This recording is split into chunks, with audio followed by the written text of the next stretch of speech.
So for the test, as I said, I'll post this. It's just a list of all the questions, right, that we went over, all the objectives that you should be able to answer from the PowerPoints. Nice little format for studying. So remember, test we agreed is going to be next week, the 8th. Projects are due the 10th. STEAM Day is the 14th if you're going to participate.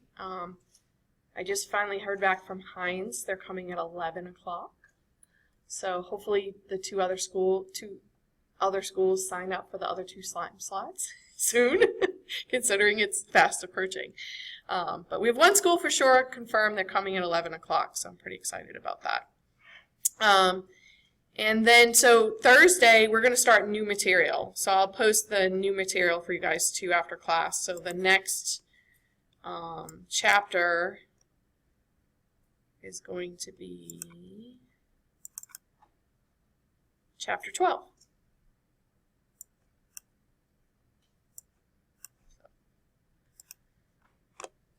I'm trying to think of anything else. What about chapter 11, homework on tonight? Oh, right. So that, I'm going to try and finish that up. I already posted 10, right, to help you guys. There's one thing I wanted to say about 10, is that one of the questions, like the last one I think I picked, had some true and false statements. And I think the last one is something we didn't go over. I can't edit it out, y'all. So don't panic about that one question, right? If you get to a true and false and you're like, I don't know any of this. I don't remember Miss Eric covering this. Oh, well, because we didn't. Remember, we only covered 1 section in chapter 10. So that really limited. I think I only was able to do 5 questions. You'll have more questions, probably around 10 questions or so for chapter 11. But I got to finish going through and picking, and I'll post that for you guys. So you guys will have that as an extra study tool. And depending on when we get done today, I may pull up the book. And that just reminded me. So for the test next week, remember you need to bring your Scantrons. What is it? 882E is the single little ones, right? Number 2 pencil. You'll write on the test. I'll let you guys write on the test as well, but you have to bubble in your sheet. And expect about 50 questions just like last time. 2 points apiece. 100-point test. Okay. So this is the last of chapter 11. We're skipping over one little section on mutation. Found it wasn't very good, so I'm skipping it. I'm sure you guys aren't going to complain about that. So how are nucleotides connected to the growing strand, right? So we talked about the leading and the lagging strand, right, and all the enzymes involved for prokaryotes. Now we're going to look at how it's actually added. And so when we make that phosphodiester bond between the sugar and the phosphate,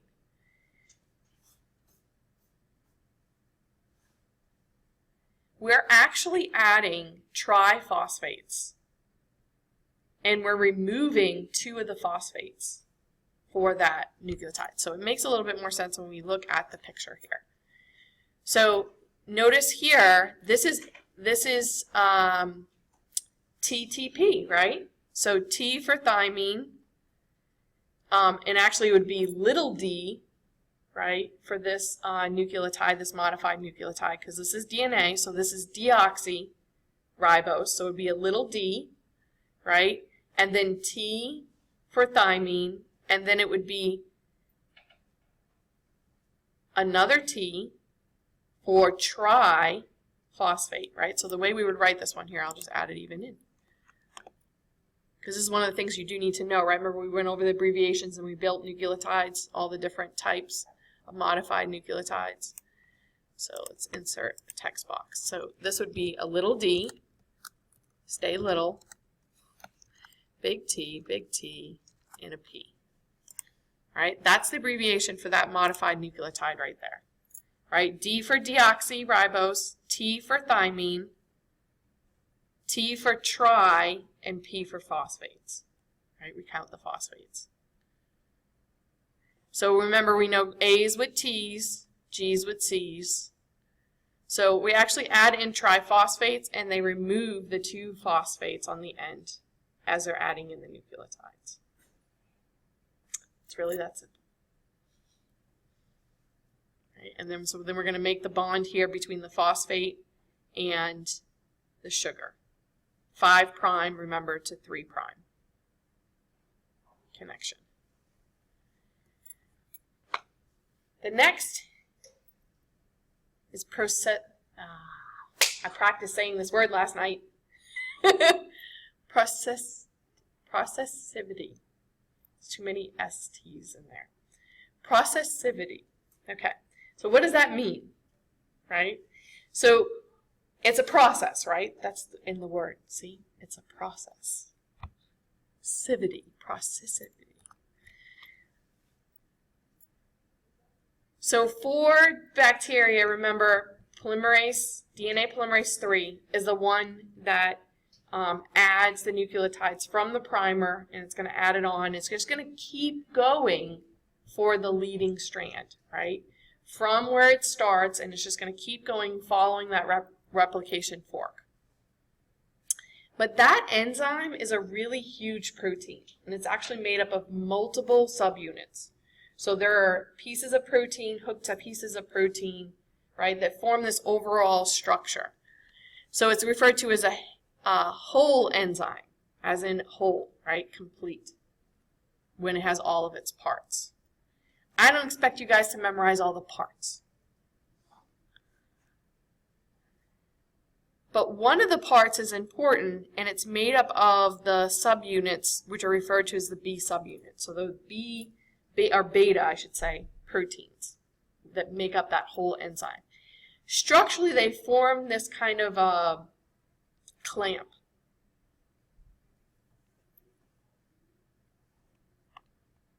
So I want to go to the picture. Where's the picture? There's the picture. Okay. So I had to go a few slides down. This one doesn't really show it. Well, I guess it does. So you see this portion here where it's like grabbing onto, it's kind of clamping on to the DNA? That's what they're referring to, right? They literally hold onto it. So I always tell my students, you know, imagine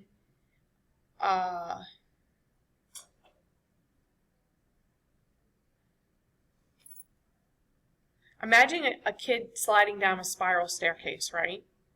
So it clamps around the sugar phosphate backbone, and so it's literally following for that parent strand. And actually,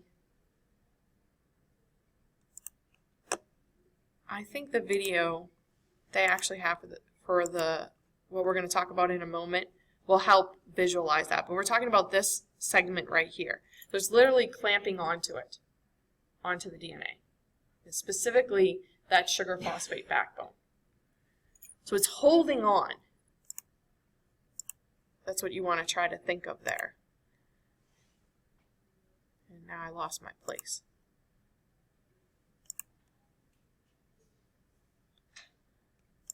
So because it actually holds on,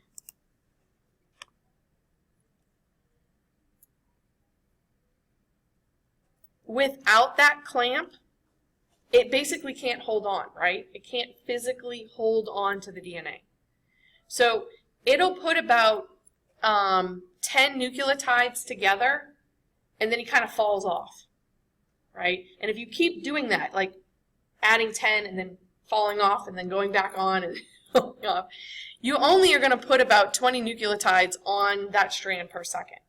Well, polymerase actually works much faster than that, and if you think about how many bases we've got to add to replicate the DNA, we'd never get it done, right, if we only did 20 per second. Instead, with that clamp portion, and they know this because they've modified, right, they've mutated these proteins and seen what happens, okay, with and without these components.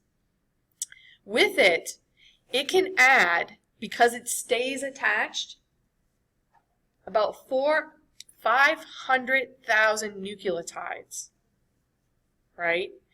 So this is about 750 nucleotides per second. So remember that other video that I showed you guys where I was adding it in? I'm wondering if they were like doing that on time. But thanks to Shay and one of your other classmates, There's a way to slow down that video. So if we have time, I'm going to show you guys in the settings you can slow it down so we can see it in a little bit more detail.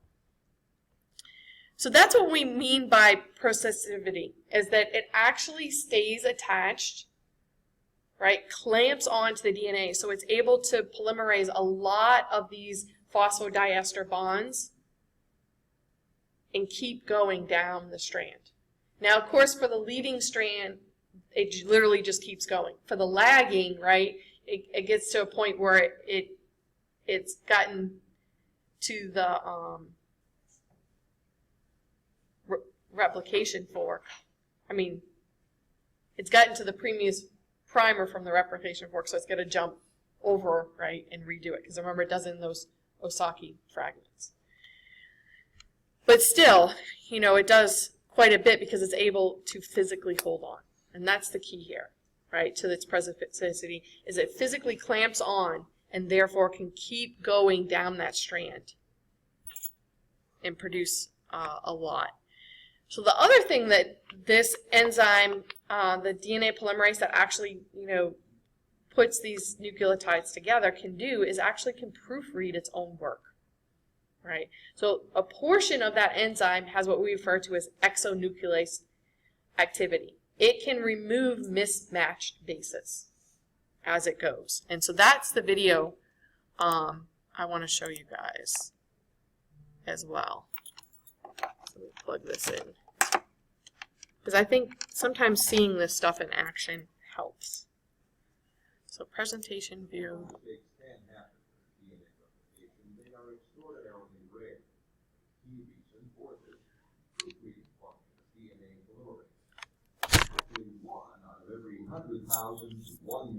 You want me to start it over? I was trying to get the volume.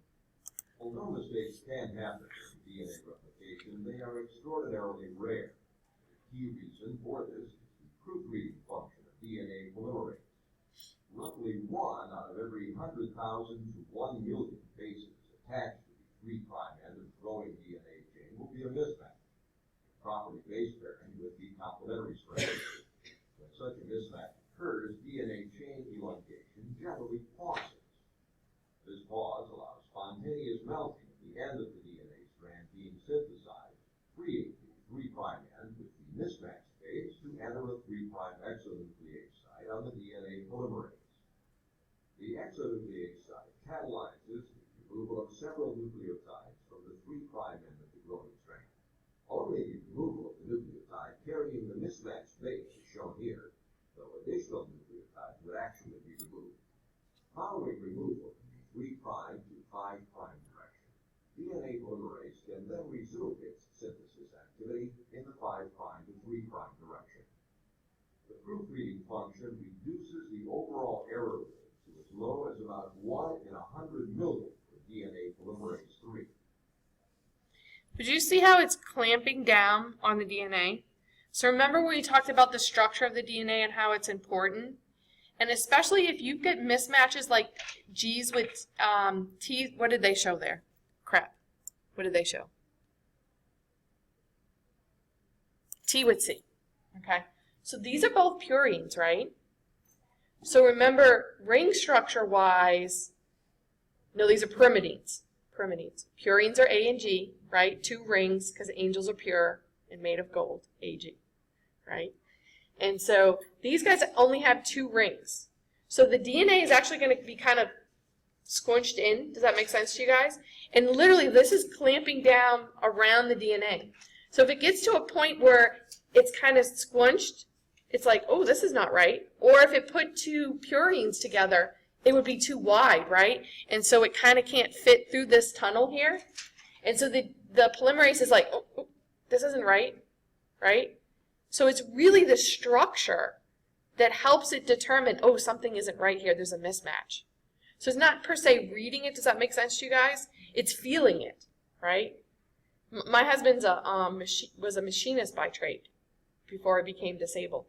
And that man can like look at a machine part that he made and milled, and he could tell if it was like 1,000th of a millimeter off or centimeter. I mean, it was insane. It's like, dude. Before he even took out his measuring device, he's like, that's off. That piece is off.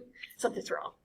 I'm like, really? So this is like that. I mean, they get like laser vision, but laser feeling, you could say, because it's literally feeling, right, the structure of that DNA as it goes. And if something doesn't feel right, it backs up, right, and takes a couple of nucleotides out and does it again. So just like you do, right, when you proofread your stuff, you erase it, right, and you rewrite it. So does this enzyme.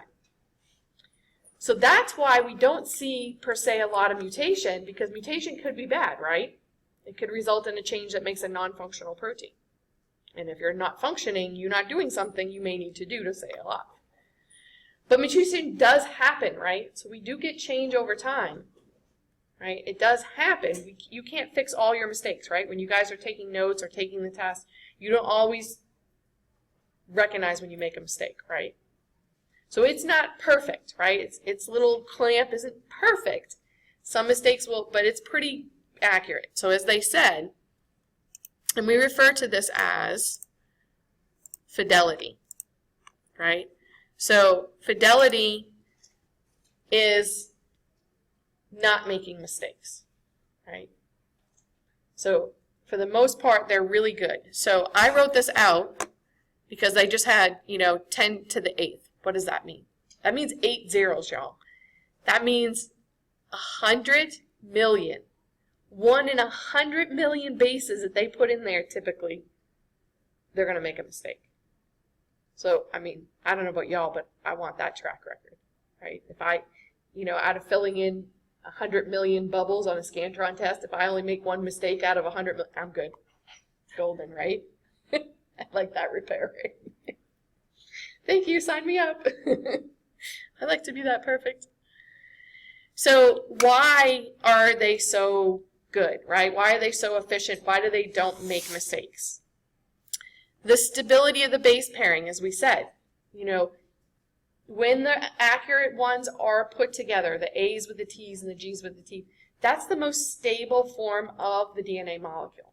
So one, it's going to want to stay connected, right? Because they're going to properly base pair with each other. So remember, how many base pairs are between G's and C's? Not base pairs, hydrogen bonds between those two bases. 3. How many between A's and T's? 2. And again, there's a reason for that, right? The way they bond with each other works. So if you try to throw somebody else in there, the bonding is off. Does that make sense to you guys? So then it's not stable. So it's going to start coming apart as it's moving through that tunnel. Does that make sense to you guys? So one, it's not going to be that stable if it's not the proper base pairing. So proper base pairing gives you stability. The structure of the DNA polymerase around the active site, as we said, it literally clamps around it and holds onto it. And that's part of its ability to proofread. But even better than that, what we mean by proofreading is it removes its mistakes and fixes them. That's what we mean by proofreading. It literally removes it, as we saw in that video, and replaces it with the correct ones. And I don't know about you guys, but you're like, well, why did, in the video they only showed one nucleotide being removed, but they said they don't just do one, right? Because you may have put several in before you recognize the mistake. So think about, again, your Scantron test, right? You're going down and you're filling in your bubbles. Well, what happens is, say you skip one and you fill in like 3 more bubbles. You've got to go back and erase all the ones, right, because you're out of order. So the same thing with that, it removes a few of them because they don't know exactly where the mistake was made. Again, remember, they're just kind of feeling this. They're not actually seeing it. So imagine yourself blindfolded, right, and feeling the DNA, feeling for where that spot is. You wouldn't be able to really home in on it, so you've got to remove several of them.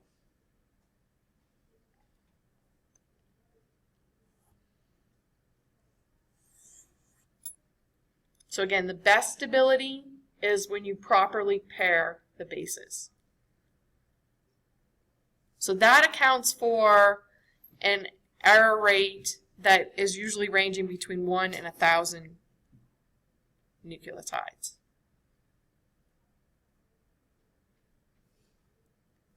The mispairing, again, will create a distortion in the DNA that is detected by the physical interaction of that polymerase, that enzyme with it. Right? So it doesn't, that rope doesn't fit perfectly through, right? The channel. And so this accounts for reducing the error rate by another several fold. This is one of the main ways, right, that we're going to detect the errors, is this conformational detection by the enzyme. So this could bring the rate down to about 1 in 100,000 to even 1 in a million. The proofreading, which is really what makes it the fidelity really high, right? The accuracy being really high, is that the fact that when they do detect the mistake, they can correct it, right? So it has that endonuclease ability. It has an eraser, right? It can remove it and replace those. And again, it's going to know that which strand it has to remove it from, the daughter strand. So we've been talking about bacteria, prokaryotes so far, right? We're going to talk about eukaryotes now.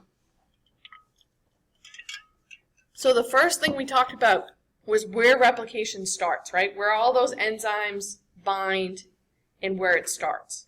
Now for bacteria in general, they have what type of chromosome? How would you describe that chromosome to me structurally wise?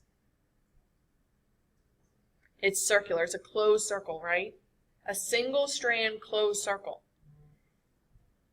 Where did all those enzymes bind to start replication? Did they bind to several sites? Just one, right? One origin of replication.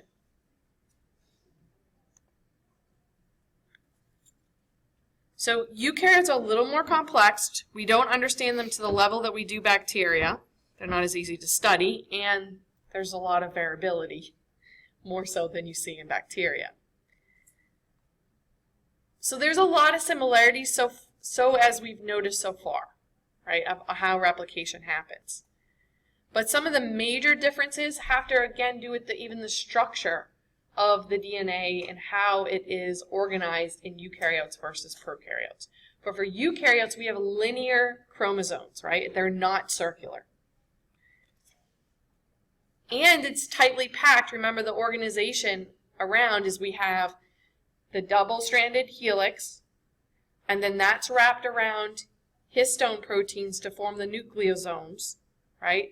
Then the nucleosomes form the 30 nanometer fibers, which we're not exactly sure whether it's the zigzag pattern or the solenoid, but somehow it compacts. And then those form radial loops as they interact with proteins within the nucleus as well. And then those can be compacted even further, right? So we've got all this level of organization. We've got to get at the actual strands of DNA, right, to actually copy this. And the cell cycle is much more complicated because, again, linear chromosomes, multiple linear chromosomes, and how we're actually going to separate those when cells divide.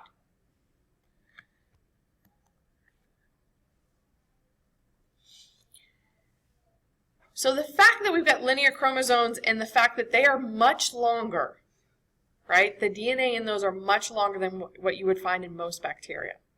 We've got a lot of copying to do, right? Lots of base pairs to copy. So to achieve that in a relatively quick manner instead of taking forever, there are multiple origin of replication sites on our chromosomes. And this was discovered in 1986 by Herbman and Riggs. And, you know, not a very sophisticated experiment by any means, but very elegantly beautiful. And it showed, just like in bacteria, it does go bidirectionally, right? So from the site of origin, it doesn't just go in one direction, it goes in two directions, right? So when we look at the diagram, this one, it helps make a little bit more sense. So here are the sites where the enzymes are going to attach, right? And we're going to begin replication. There's going to be a set of enzymes that go in this direction and the ones that go in the opposite direction. But because we're starting at multiple sites, right, eventually these sites are going to bump into each other, right, fall off, and then we have the complete daughter strands. But we start in multiple places along the linear chromosome, right, and it's going to go out in both directions. Well, how did they figure this out? Well, they radioactively labeled something again, right? I forget exactly what. Do they tell you in this? No. But you can see this strand, they only radioactively labeled it for a short period of time. So the new incorporated base, the nucleotides were labeled. And so then they show up. You see the radio-labeled lines here? But this is a whole linear chromosome here. You don't see these segments in between because they're not replicated yet. Right? This was early on in the process, so you can see that it started at multiple sites. Right? If it was like bacteria, you would have just seen one area that was radio-labeled. Right? From the origin, the site of origin, outward. In this case, right, they're starting here and here and here and here and here and heading in either direction. Make sense? So like I said, not very sophisticated, but beautifully elegant in its own right. Showing that it happens at multiple sites of origin. So the difference is where we get into the particulars. So do you guys remember for what was some characteristics of that replication, origin of replication for bacteria? What was in that region that got the whole thing started? What were some features? So what type of nucleotides were in that region? A's and T's. A's and T, you had an A and T rich segment, right? And that's actually where they would separate, where the separation happened. And remember, why is it A's and T's versus G's and C's? Why would you want A's and T's versus G's and C's? What's the difference between the bonds between the A's and the T's versus the G's and the C's? A's and T's are only exclusive to DNA? No. But yeah. But how many hydrogen bonds are between A's and T's? 2. How many between G's and C's? 3. So which is a harder bond to break, 3 or 2? 3. 3 is harder to break.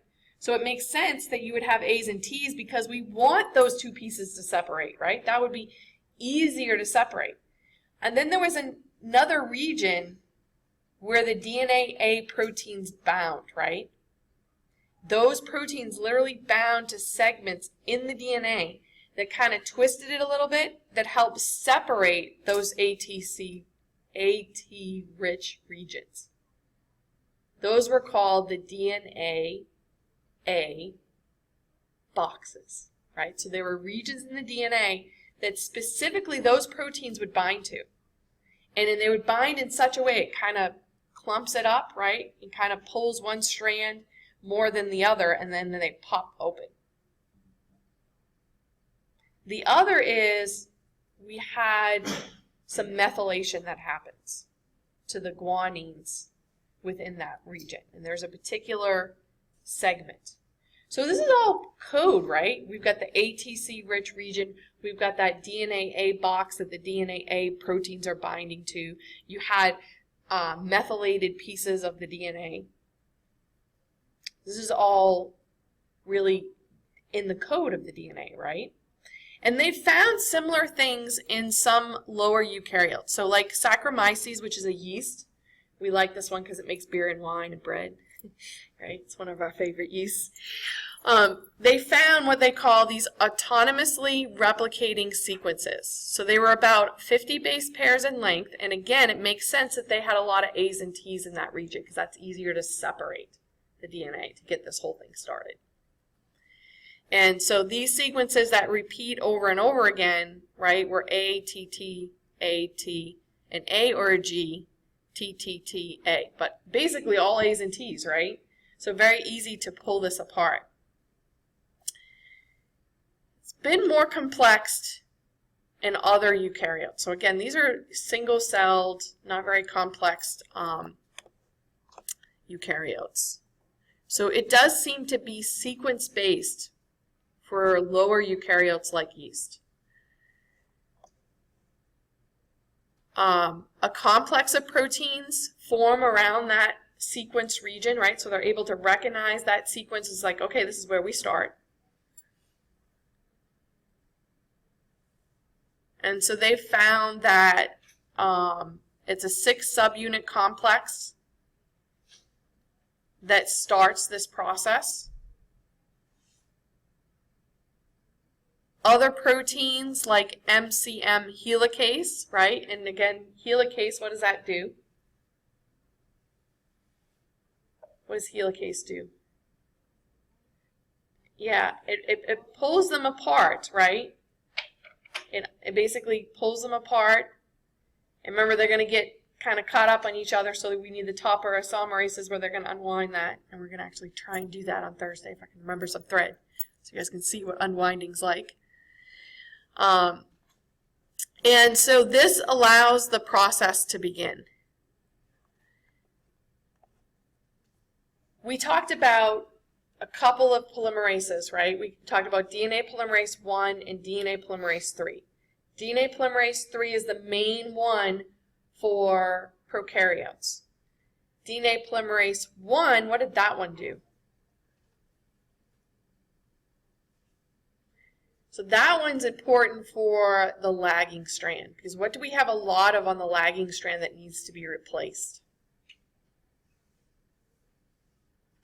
We have to lay down multiple ones so that DNA polymerase 3 can copy the DNA in the correct direction, 5' to 3'. What are those first segments of nucleic acid that need to be laid down to start replication so that the polymerase can actually bind? Later on, we've got to remove those and replace them with DNA.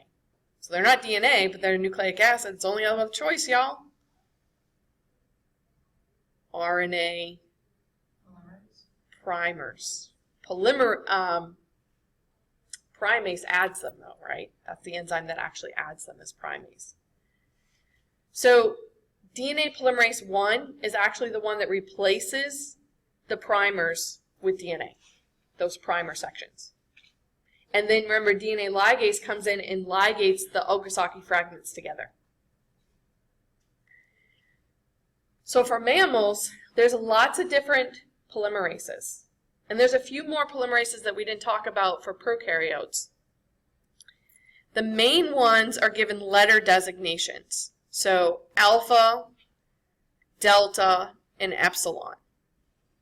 And then, of course, remember, we have DNA in our mitochondria. There's one specifically for that, known as gamma. The main ones that act in the nucleus are alpha, delta, and epsilon, Greek letters.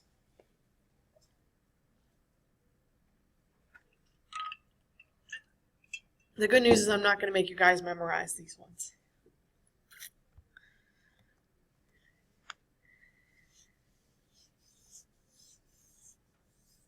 One of them, DNA alpha, only polymerases in association with the primase. So this is like DNA polymerase 3 for prokaryotes, right? It binds to the primer and it's going to polymerize from the primer. Then it gets switched out for either epsilon or delta, depending on whether it's the lagging or leading strand. So there's a different polymerase for each one of the strands in eukaryotes. As I said, I'm not going to make you guys memorize which is which. Just know that they differ. Okay. Epsilon is the progressive one for the leading strand, right? Once he hits that primer, he's just going to go and keep following that replication fork all the way through until it reaches the end. Delta is the one that's going to have to keep hopping, right, from primer to primer to put in the Okazaki fragments on the lagging strand. DNA beta is not involved in DNA replication it plays a role in the repair mechanisms. So it removes incorrect bases during DNA repair. So lesion replicating polymerases, this one falls into that. There's another group that fall into that class for when you have breaks in the DNA. So some of them are meant just for repairing DNA, not for replicating it. So the next one, this is kind of interesting. I was trying to think of an analogy, but whenever you put tape, like Scotch tape on something, right? When you're trying to take off that Scotch tape, you kind of have to peel up the ends, right? And unless you get that whole segment peeled up, good luck trying to get that whole strip of tape back off again.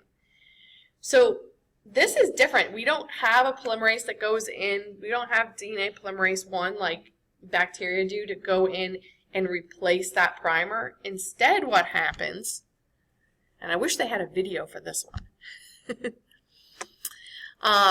polymerase delta, when it runs into the primer, it kind of scoots underneath it, right? So it kind of pops it up.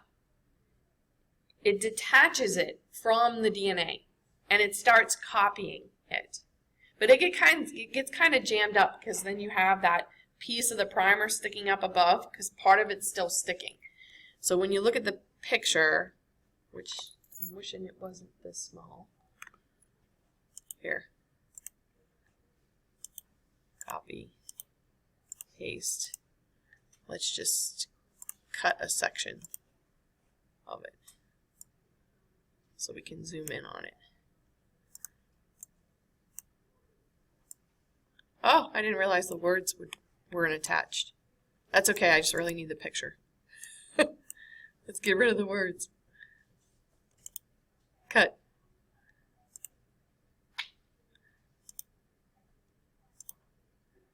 New slide.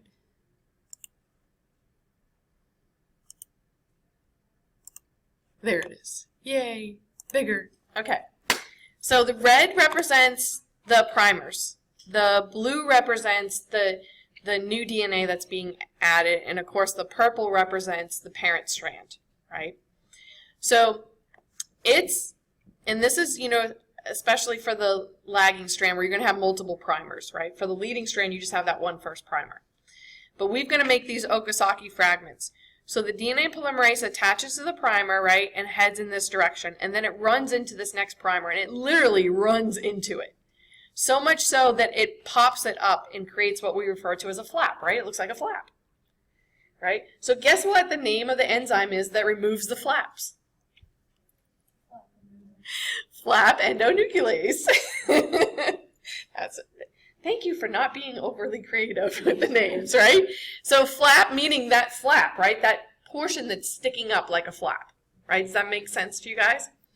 And so this enzyme is an endonuclease, right? So it's within, removes, endo removing from within. So it peels a segment off, right?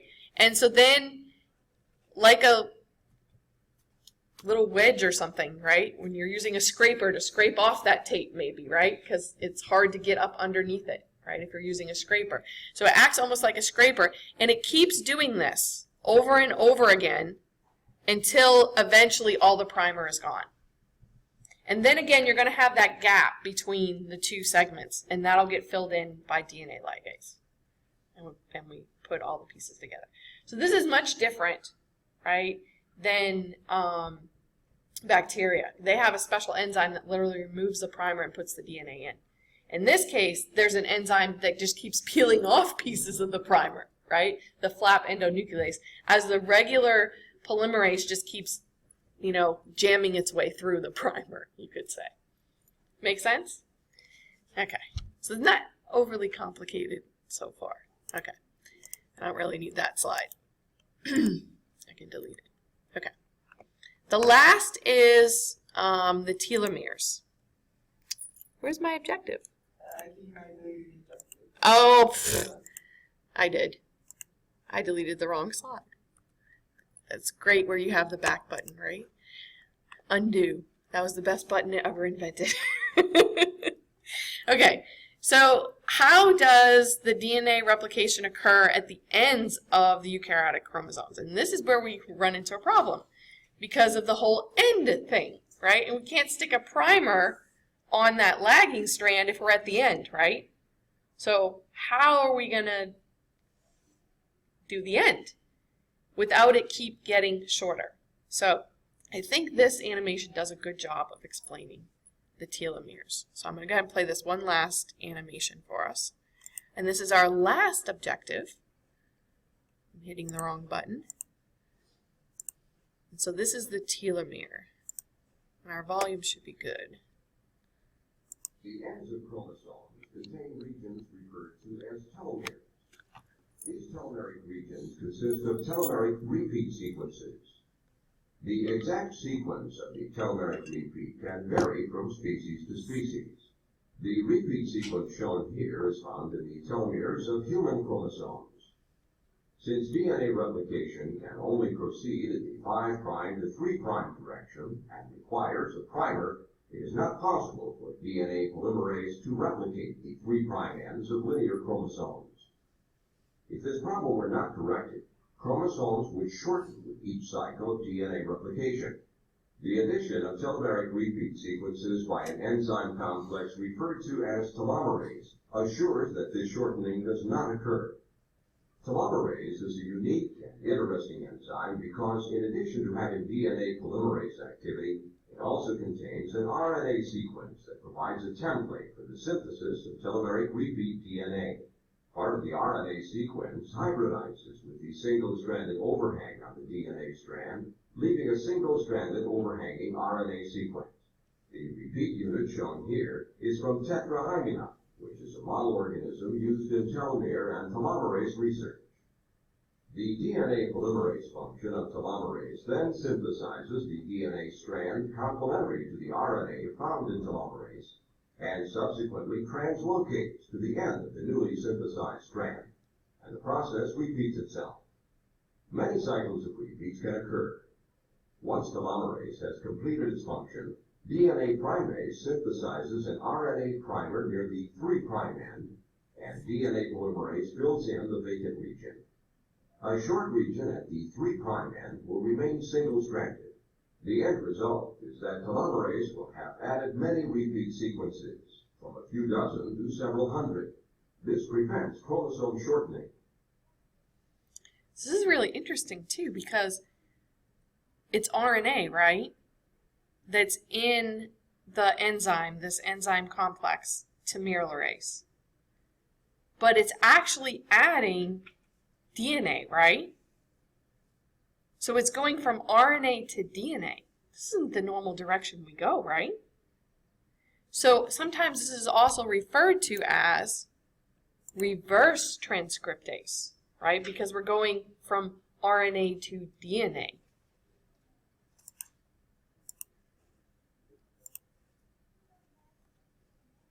So, right, we've got this problem here where we can't stick primers on to be able to copy. So in order to keep it from getting short, we've got to add sequence onto the end. And as you can see, it's a repetitive sequence. And you saw how it binds back to itself, right? So that, it has something to hold on to. And as I said, it's going to vary depending on the organism what that repeat is, right? So this is what it is for humans, right? But you can see they're relatively similar. Lots of T's and G's.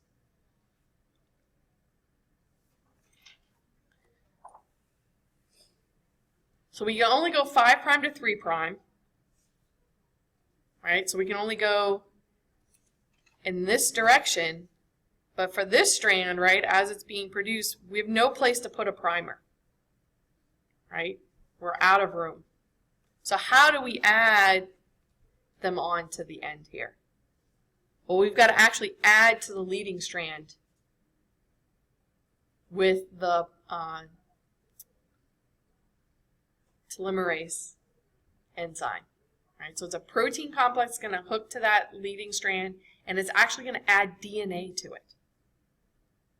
Then we can lay down primers, right, and do the lagging strand. And then it repeats that over and over again so that we don't end up being too short, right? We actually are lengthening it. It's actually kind of ingenious how they figured that out. Does that make sense to you guys? Okay. So as I said, the really cool thing about it, I can't remember if we wrote it here. All right, so first it binds to that leading strand. It's going to add pieces so that we can add to the length of the lagging strand, be able to lay down the primers, right, and copy that. Yeah, here it is. Polymerase has reverse transcriptase activity, right? Because it's called that because this is actually RNA, and we're actually adding DNA, right? We're going from RNA to DNA, and that's not the normal process, right? We go DNA to RNA to protein. So this is reverse transcription that happens by the telomerase. So telomerase DNA is about 8,000 base pairs at birth. It can shorten to about 1,500 as we age, and they believe that's one of the problems that happens is that we can't help it. Eventually they get shorter. The telomerase activity tends to go down. They haven't figured out like the control mechanism of it, like what controls why it's not as active. It would make sense. I mean, we basically found the fountain of youth, and we could get it to keep going, right? Keep making telomeres and not shorten our chromosomes, because then we wouldn't lose information and eventually die. They've also saw that in cancer cells, the activity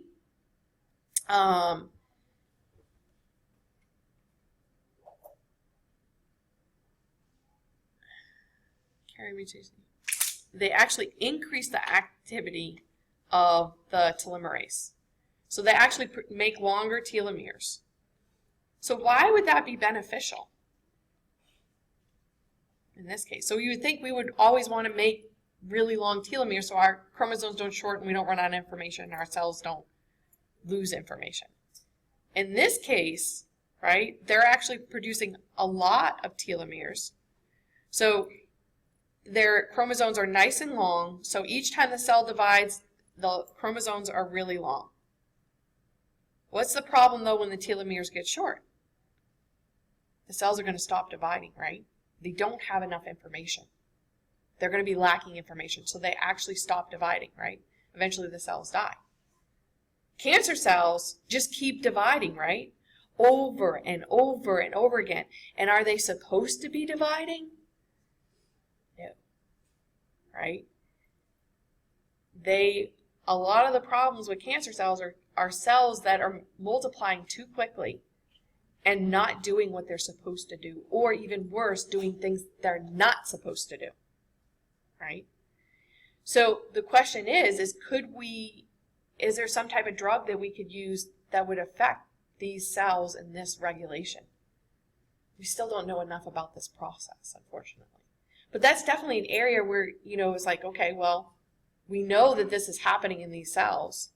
If we could learn more about how exactly it's regulated, maybe we could use this as a therapy for cancer. Make sense? It's kind of interesting. But again, like a lot of this stuff, we know, it seems like we know a lot. We're still just scratching the surface. So that's it for this module for us. How are we on time? Oh, we got time. We got a little bit of time. Okay, so remember I said a good place too, other than the Connect assignments I'm going to post for you guys, is if you just go to your book. And before I had embedded some of these into my PowerPoints, I've gotten kind of lazy, admittedly. But let's see how much you guys know so far, what you can remember. Oh, a darn cookie problem. Is it going to give me grief? I thought I set it so that it would trash my cookies. It's stored information on your computer. All right. Yeah, especially if you're like in a computer lab and if they don't have it set to clear the cookies, you can't get anywhere for some reason. So I want chapter 11. All right, so we'll go to, well, that's just the opener. So let's go to the end of the section. And there are, I might need to blow it up a little bit because this is small. These questions, and the cool thing about the ebook is, right, when we hover over answer, it's going to give us the answer. The only thing is, shame on them, they wrote these in lowercase. When you're dyslexic like me, that's really annoying. It's hard for me to tell the difference between B's and D's. Okay, so these I can, right? They put them in order. So A comes B and the, you know. I have to do my little coding mechanism. All right, so a complementary strand of DNA, the complementary strand, the complementary of DNA strand is based on. So what makes them complementary? The chemical properties of the phosphodiester bond, the binding of the proteins to the DNA, the ATGC rule, or none of the above. What do we mean when we say complementary? Yep, it's C. It's A's with T's and G's with C. That's what we mean by complementary, right? And see, we got it right. It's a C. To make a new strand of DNA, which of the following is necessary? Do you need a template strand? Yeah, you can't make a new strand without a template, right? We know that's the parent strand. So one of the strands has to be. Do we need nucleotides? Well, yeah, right? That's what DNA is made out of. So we need nucleotides. Do we need heavy nitrogen? No, right? That was in one of the experiments to help prove, right, what we were looking at. So the answer is what? D. We need both A and B, right? We need a template strand and we need the actual nucleotides to build the strand. So the correct answer should say D, yes. The model that correctly describes the process of DNA replication is the conservative model, the semi-conservative, the dispersive model, or all of the above. Which one is the most widely accepted? So how do we make DNA? B, semi-conservative, right? So we have the parent strand that separate, and then we have the daughter strands that attach to it. So we conserve part of it, right? The parent strand. We make the new daughter strand. So the answer is B. That's called semi-conservative model. And we had looked at that. Okay, so next section, I think I can hit the little thingy. Yep. So for our next section, let's see if we can answer these. So a site in a chromosome where DNA replication begins. And for our test, because we are talking about prokaryotes and eukaryotes, I would have to preface this question by adding prokaryote or eukaryote or bacteria, right? And which are prokaryotes. So at a site, so this section we're still on prokaryotes, bacteria. A site in a chromosome where DNA replication begins is, it would be B, the origin of replication. And actually for eukaryotes and prokaryotes, it's called the same thing, right? But if there was a difference, so it is B, the origin of replication. The difference is if I asked you how many there were on the chromosome, right? So for bacteria, how many are there? One. How many are there for eukaryotes? Multiple, right? Multiple. So this one, notice they said E. coli. So again, we're talking about bacteria, right? And on the test, I would probably change it out for something like bacteria. So for the bacteria E. coli, right, it contains an ATC-rich region. Does it contain that for the origin of replication? Yeah, we just talked about that, right? Does it have a DNA-A box sequence? Yep, that's where the DNA-A proteins bind, right? To help separate the ATC-rich regions. And then in addition, to let us know where and how it's marked, the GTC segments are methylated. So the answer for this one is all of the above.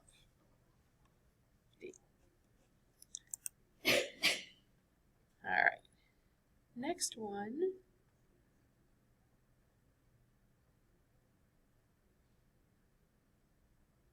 Wow, it's a long section, huh? There we go. There's some questions. All right, so we're still on prokaryotes here. So the enzyme known as blank uses blank and separates DNA strands at the replication fork. Yep, helicase separates. And they're going to need energy, right? What's the most common form of energy? ATP. So the answer for this one is A, right? ATP. GTP is another form of energy, but ATP is more prevalent. I wouldn't ask you ATP, but you better know what helicase does. That goes a little more specific than I would expect you guys to know. So I'd fill in probably the second blank for you. Right? You have to get the first one. In the lagging strand, DNA is made in the direction of blank, the replication fork, and is made as, well, we know what these fragments are called, right? These are Okazaki fragments. Are they made in the direction towards the replication fork or away from it?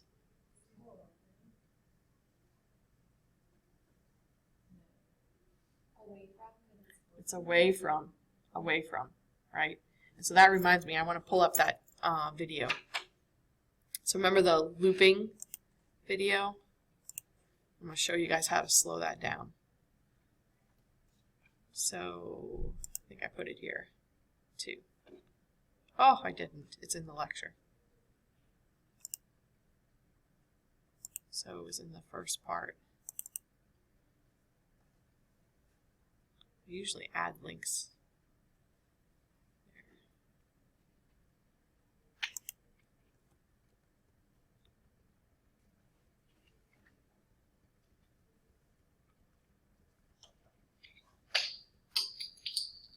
There they are. Okay. So this was it. So here I'm going to put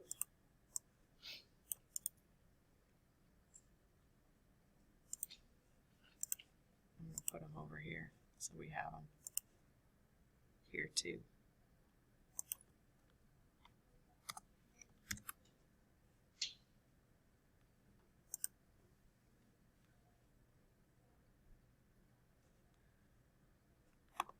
So this one, which doesn't have the best resolution, and here I'll mute them. But if you go right here to settings, you could change the resolution. Unfortunately, this one's already at best resolution, but you can change the speed.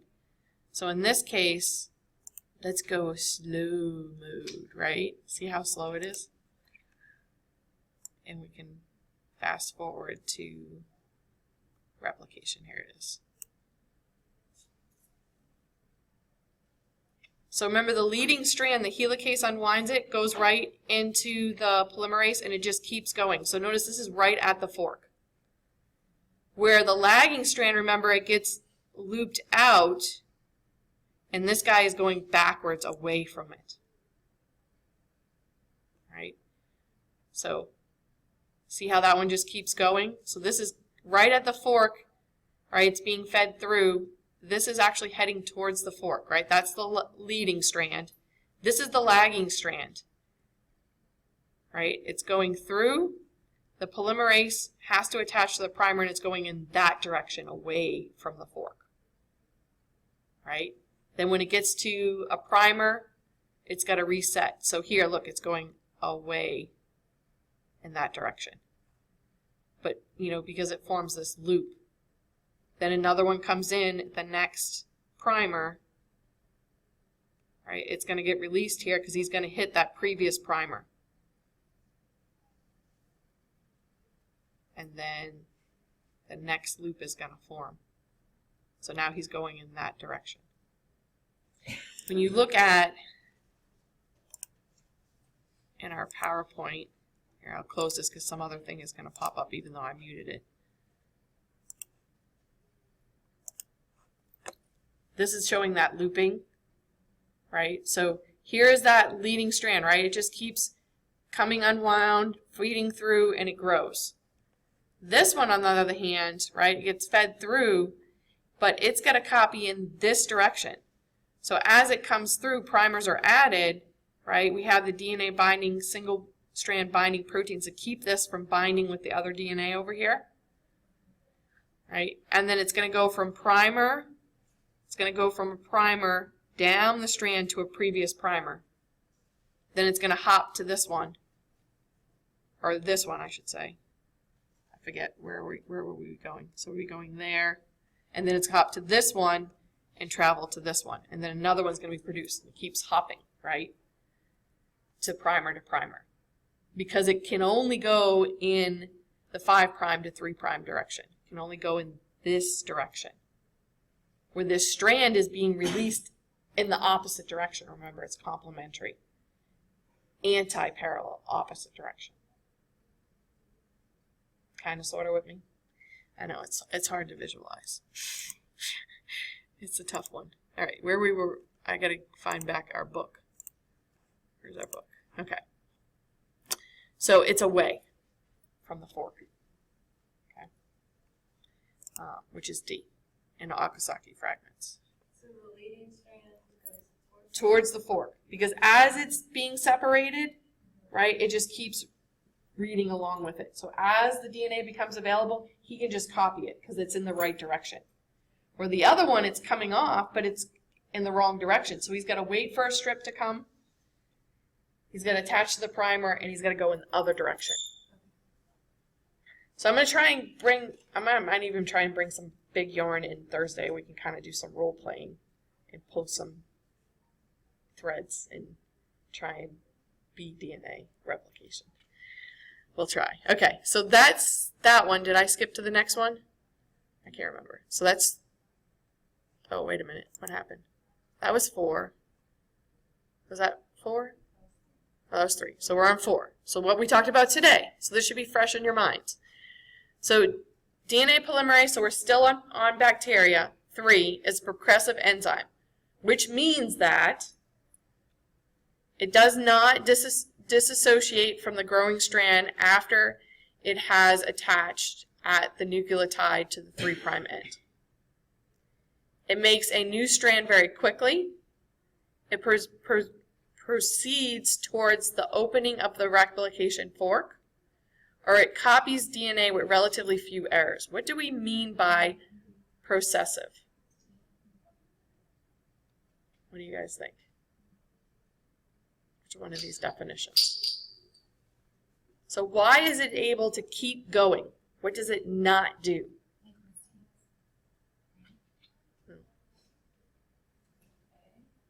It's A. It's A. It doesn't disassociate. Remember, it stays attached.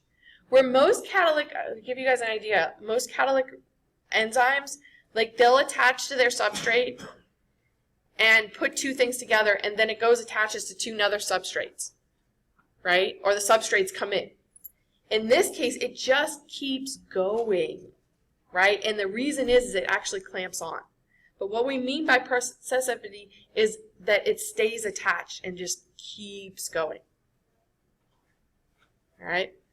So the proofreading function of DNA polymerase involves the recognition of a blank and the removal of a short segment of DNA in the blank direction.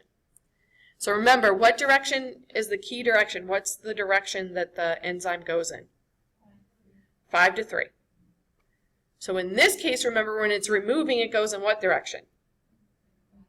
The opposite, 3 to 5. So that's our second one, right? Directionality. What is it recognizing? Why is it removing? Is it a missing base or base mismatches?